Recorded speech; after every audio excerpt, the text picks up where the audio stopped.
Saludamos al economista Marco Flores, miembro del Foro Económico de Ecuador. Economista Flores, bienvenido.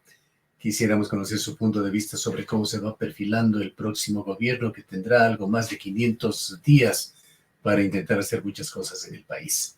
Vayamos al punto que tiene que ver con una de sus más recientes declaraciones en materia económica, y dentro de la cual ha mencionado una reforma tributaria con algunos ribetes que han trascendido ya a la opinión pública. ¿Cómo lo ve usted?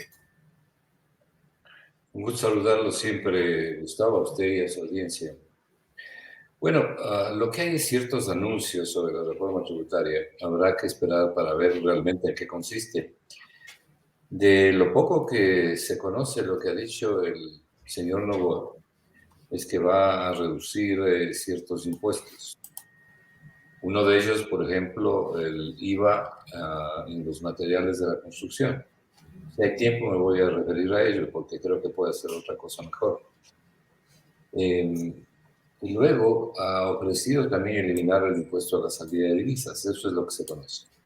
Pero el punto central aquí, Gustavo, es que el próximo año, al igual que este, pero el próximo año más complicado, el 2024, el presupuesto del Estado va a tener un desfinanciamiento de unos 10.000 millones de dólares.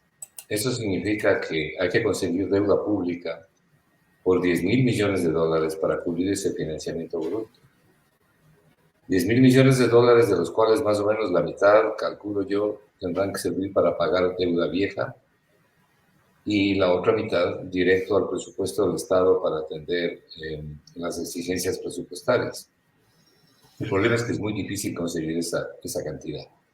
Es lo que le está pasando al gobierno del señor Lasso ahora mismo. Este presupuesto del año 2023 se inició con un desfinanciamiento de 7.500 millones. Así fue aprobado. Entró en vigencia. Pero en el camino, ese desfinanciamiento se amplió a 9.000 millones de dólares.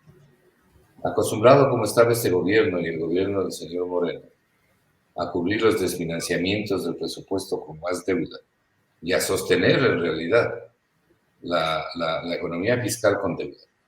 En el año 2023 no ha sido posible para el gobierno conseguir esa cantidad de recursos de deuda. Y por eso tenemos el problema que tenemos, que no hay ni para pagar los sueldos. Por eso es que el Ministerio de Finanzas ha sacado masivamente sus recursos del Banco Central y las reservas internacionales han caído más de 3.000 millones de dólares de enero a esta fecha. Entonces, algo parecido es lo que va a pasar en el próximo año, pero ya no van a ser 9.000, sino al menos 10.000. Claro, si el petróleo sube a $200, tendremos que recalcular las cifras.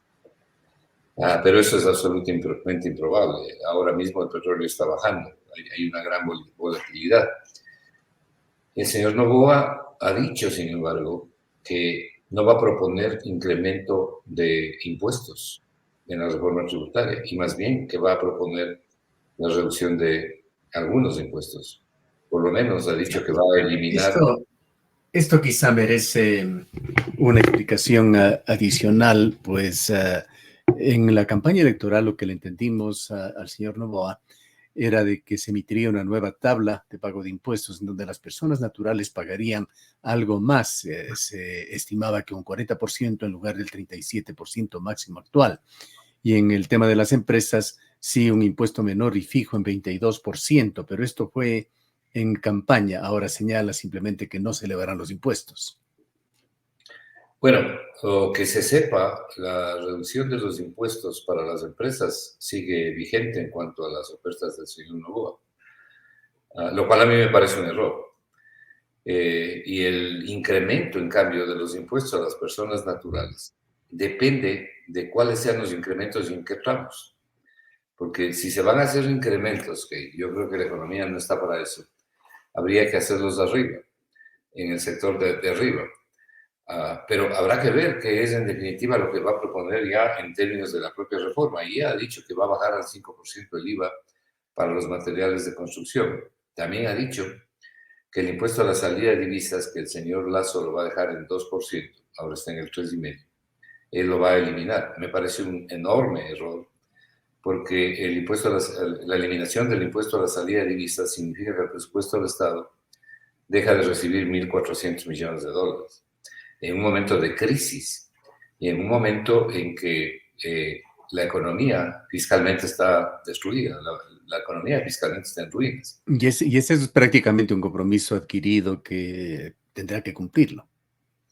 Bueno, habrá que ver qué consta en la reforma tributaria. Entonces, y además por una cosa, Gustavo, porque mire, aquí se dice mucho que el impuesto a la salida de divisas impide las inversiones. No es verdad. Que las inversiones internacionales no vienen por dos motivos. Porque la seguridad jurídica no satisface a los inversionistas y tienen toda la razón.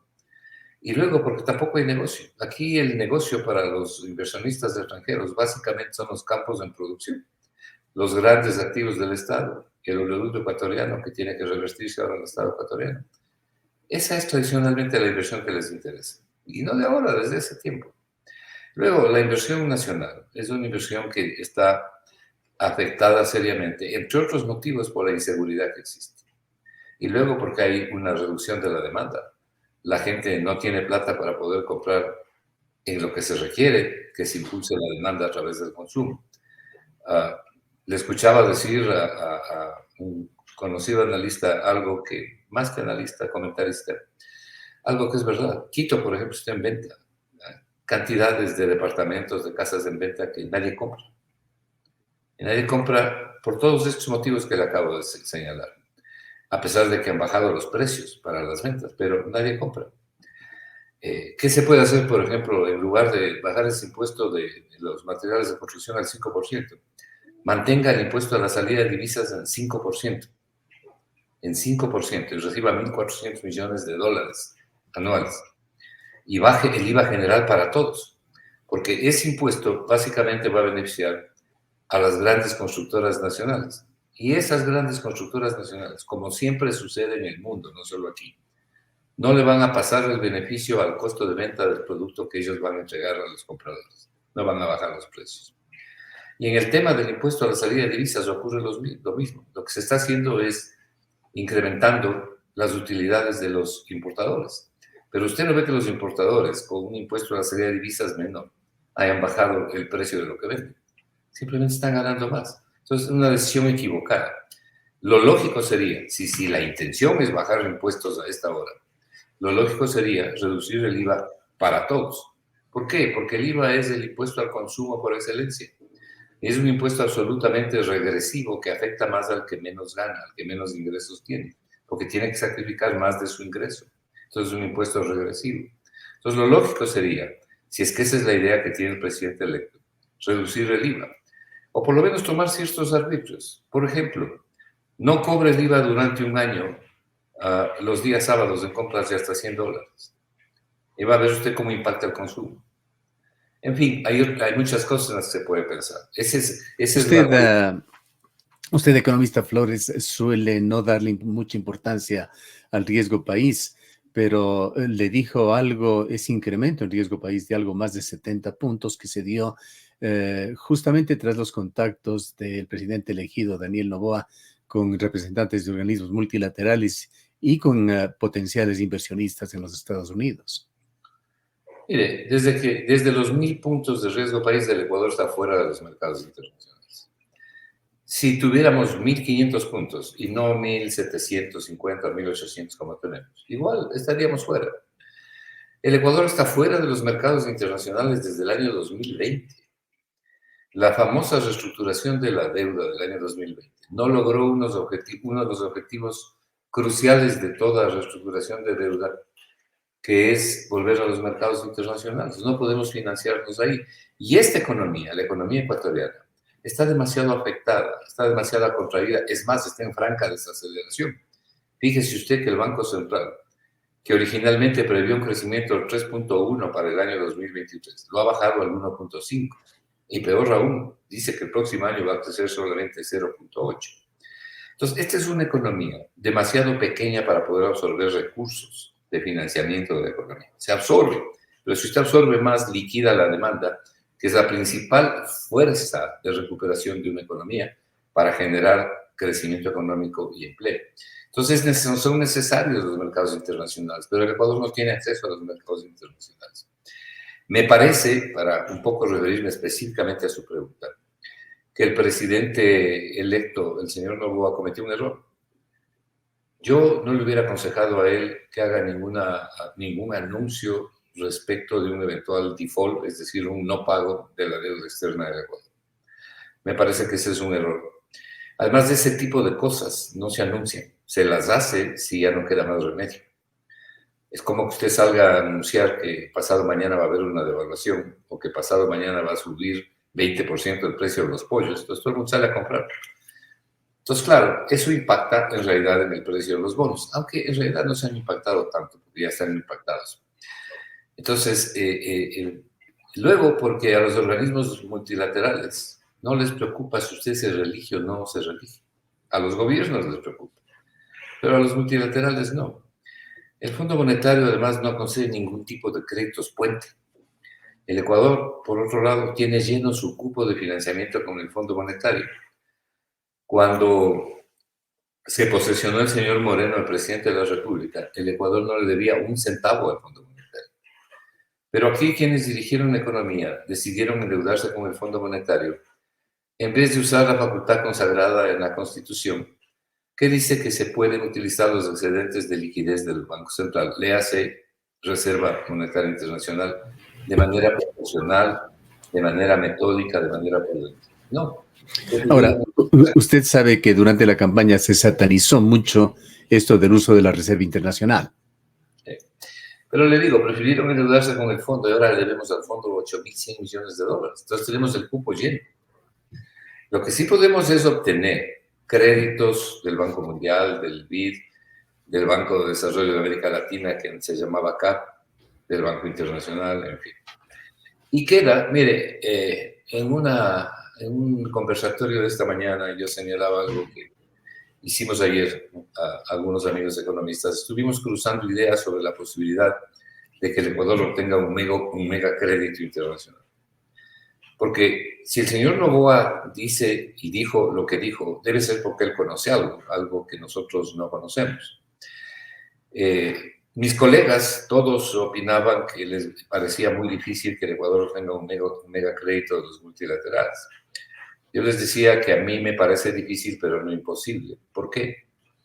Porque organismos como el BID, como el Banco Mundial, que tienen su condicionalidad, no tanto como el Fondo Monetario, pero la condicionalidad del Banco Mundial sí es fuerte, dependen fundamentalmente de lo que diga el Departamento de Estado de Estados Unidos. Y yo me estaba acordando que en el gobierno del señor Macri en Argentina, a ese gobierno le desembolsaron un crédito del Fondo Monetario de 46.000 millones de dólares, que le ha traído bastantes dolores de cabeza al expresidente Macri y sobre todo a los argentinos y a la economía argentina.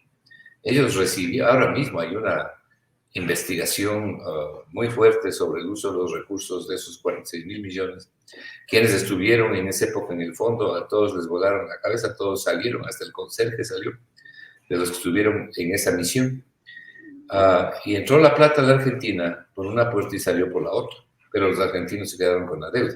Pero el hecho es que hubo la posición política del presidente Obama en esa época, o del gobierno del presidente Obama, de sus autoridades, en fin, y le dieron ese crédito a la Argentina. Entonces, podría ser que el señor Noboa y el Ecuador tenga un poco de suerte y se pueda gestionar un crédito a mi modo de ver, debería ser de unos 5.000 millones, entre los diferentes organismos multilaterales, por ejemplo, una combinación entre el BID y el Banco Mundial. Existe esa posibilidad, o que se participe de financiamiento de la Corporación Financiera Nacional de los Estados Unidos, que es la FDC, o que haya la posibilidad de descontar deuda a través de programas de cuidado de la naturaleza y de descuento de deuda. Me imagino que alguna información particular tiene el señor Noboa y seguramente a través de sus contactos él la conoció, que nosotros no tenemos, porque me parecería inexplicable que haga una declaración como la que hizo con las manos vacías. Entonces, habrá que ver en su momento, ¿no? Si es que no fuera este macro crédito, como usted lo señala, y pensaríamos que podría venir desde el Fondo Monetario Internacional, como lo que usted citó en la Argentina, ¿ve usted alguna otra tabla de salvación Ya que no pueda del ayudar, Fondo Monetario, es más por lo difícil menos en de los otros, por lo ¿no? menos en la primera fase que le pueda ayudar a Novoa? Sí, no es fácil, pero tampoco veo imposible.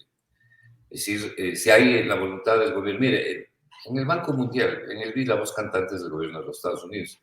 Por eso nosotros siempre aconsejamos, desde que ganó el señor Novoa, de que con quién hay que ir a hablar fundamentalmente no es con el Fondo Monetario, sino con el Departamento de Estado.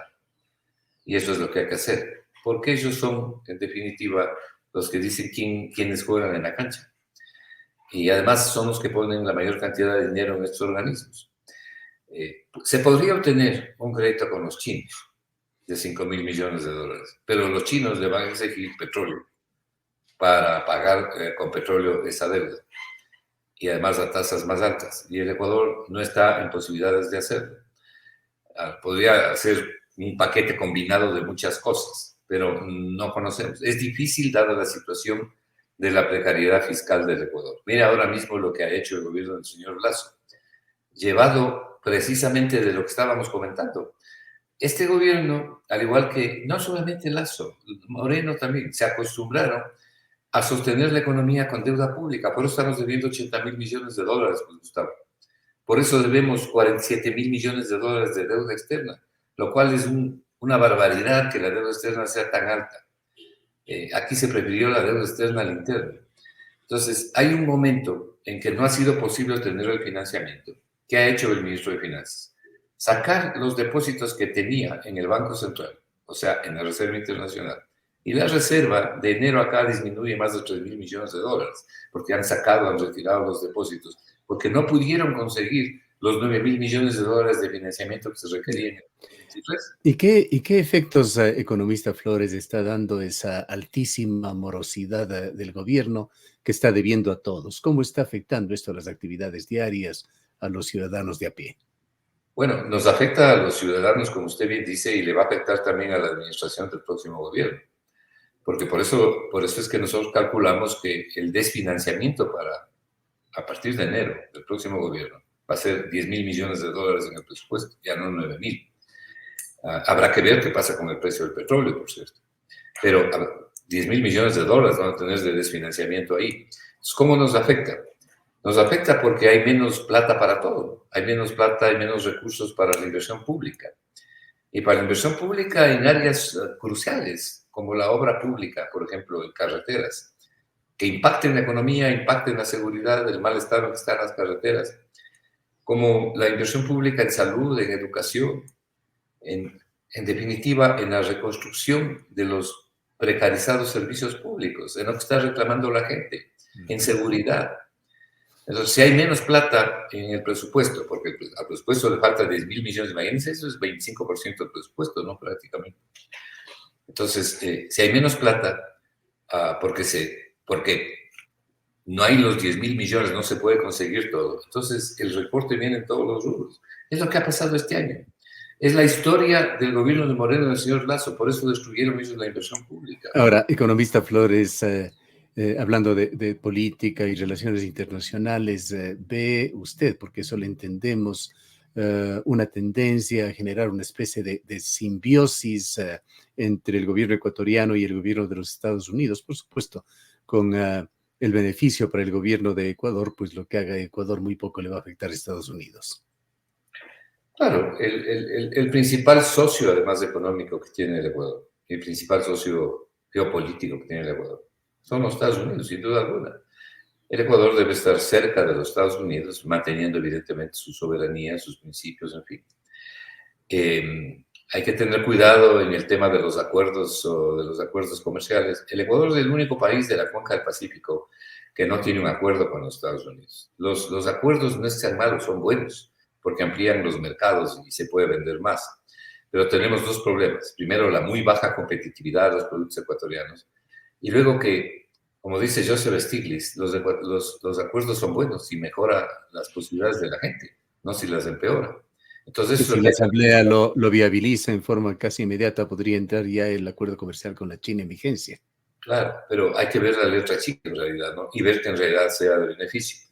Y también en el Ecuador nosotros tenemos que acostumbrarnos a competir con calidad y con precio, ¿no? No pueden haber industrias protegidas de aquí 20 o 30 años, protegidas con aranceles, impuestos, y haciendo grandes ganancias a costilla de la gente que tiene que pagar precios más altos. Hay que emplear los mercados, pero hay que mirar con lupa la letra chica para no destruir todos los esfuerzos que se ha hecho en la parte, sobre todo industrial, en la manufactura, en fin. Bien. Pero El tiempo se nos agota, desgraciadamente, economista Flores. Quisiéramos, en su intervención final, que nos comente cómo ve el panorama que tendremos aquí en Ecuador a partir de diciembre. del próximo mes. Una De vez que se diciembre, haya posesionado el nuevo pero gobierno. bien complicado, ¿no? Por eso es que, mire, el gobierno, ¿qué es lo que ha hecho? Ha realizado una preventa de petróleo. Usa los recursos. Esto es algo que se ha venido haciendo en el Ecuador. Pero los que más criticaban eso eran los funcionarios de Lazo. Y mire cómo es la vida, ¿no? Ahora ellos tienen que hacerlo. Y ahí están utilizando la producción de petróleo de diciembre, de enero, febrero y marzo del próximo año para obtener $1.200 millones, realizando una preventa petrolera. Que por buena que sea la preventa, significa en definitiva, se traduce en una penuria fiscal. Quiere decir que los recursos que genera la economía no son suficientes. Y no son suficientes por lo que hemos conversado durante todo este año con usted, porque no hay crecimiento económico sostenido, porque se olvidaron de invertir, porque la inversión internacional, como le dije, en el Ecuador no existe, la nacional está afectada y la pública la destruyeron. Y la destruyeron porque esa es la tesis que primó, ¿no? El Estado mínimo. Entonces, luego de 6 años, hay que analizar los resultados y hacerse una pregunta. ¿Seguimos con este mismo modelo económico? Porque en realidad esta última elección fue la definición entre dos modelos económicos. Yo creo que el modelo económico del señor Noboa es una continuación de lo que hicieron en su momento Moreno y Lazo. Pero el señor Noboa tiene la oportunidad muy especial de introducir reformas importantes para tratar de ayudar a la gente en realidad. Yo soy partícipe del otro modelo, es decir, yo creo en el otro modelo. En un modelo que Joseph Stiglitz lo describió muy bien, el Premio Nobel de Economía 2001 más leído y consultado en el mundo, que dijo, lo que requieren estas economías es un nuevo contrato social. Un nuevo contrato social entre el Estado, las empresas, entre el Estado, las empresas y los trabajadores. Pero un contrato social mucho más justo, que genere crecimiento económico, pero no cualquier crecimiento económico. Un crecimiento económico que a su vez genere empleo y que sea compartido y que haga buena economía. Le agradecemos mucho por habernos acompañado, economista Flores. Un gusto saludarlo, siempre Gustavo. Declaraciones del economista Marco Flores, miembro del Foro Económico del Ecuador.